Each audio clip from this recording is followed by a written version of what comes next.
Assalamualaikum warahmatullahi wabarakatuh. Tabibun, semangat pagi, selamat pagi buat anak-anakku semuanya. Dan semangat pagi, selamat pagi buat budak-budakku semuanya yang sedang menyiapkan sarapan buat putra putrinya. Dan tetap jaga kesehatan, tetap patuhi protokol kesehatan. Jangan lupa untuk selalu memakai masker, mencuci tangan, menjaga jarak, menjauhi kerumunan, serta mengurangi mobilitas. Serta yang paling utama adalah selalu berdoa kepada Allah Subhanahu wa Ta'ala. Mudah-mudahan anak-anakku semuanya, bunda, keluarga, dan guru-guru kita selalu dalam lindungan Allah Subhanahu wa Ta'ala. Amin amin ya Allah rabbal alamin. Anak-anakku semuanya, mengawali perjumpaan kita pada pagi hari ini, hari Sabtu 26 Februari 2022. Kita awali dengan membaca surah Al-Fatihah. A'udzubillahi minasyaitonirrajim. Bismillahirrahmanirrahim. Alhamdulillahirabbil alamin. Arrahmanirrahim. Maliki yaumiddin. Iyyaka na'budu wa iyyaka nasta'in. Ihdinas shiratal mustaqim. Shiratal ladzina an'amta 'alaihim ghairil maghdubi 'alaihim waladdallin. Amin.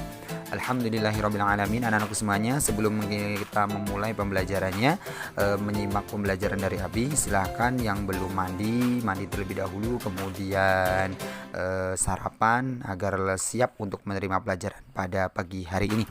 Anak-anakku semuanya, kita masuk di SKI Sejarah Kebudayaan Islam, yaitu di bab 8 tentang bukti-bukti kerasulan Nabi Muhammad Sallallahu Alaihi Wasallam. Yang pertama akan kita bahas adalah mukjizat Nabi Muhammad Sallallahu Alaihi Wasallam. Pengertian mukjizat.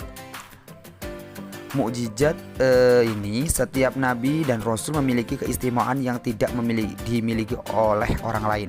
Kelebihan dan keistimewaan yang dimiliki para nabi dan rasul disebut mukjizat. Setiap nabi diberikan mukjizat oleh Allah Subhanahu wa Ta'ala.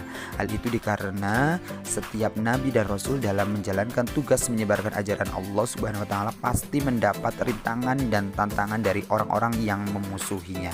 Mukjizat hanya dikaruniakan kepada nabi dan rasul untuk menguatkan kenabian atau sebagai bukti bahwa ia benar seorang nabi. Mukjizat datang atau muncul pada saat-saat yang sangat diperlukan. Misalnya, ketika Nabi Ibrahim pernah dibakar hidup-hidup oleh Raja Namrud. Tetapi Nabi Ibrahim alaihissalam diselamatkan oleh Allah Subhanahu wa Ta'ala. Api yang sifatnya panas dapat membakar dan menghanguskan benda yang tersentuh olehnya. Tapi saat itu Nabi Ibrahim alaihissalam tidak merasakan hal tersebut dan selamat. Kemudian macam-macam mukjizat Rasulullah Sallallahu Alaihi Wasallam.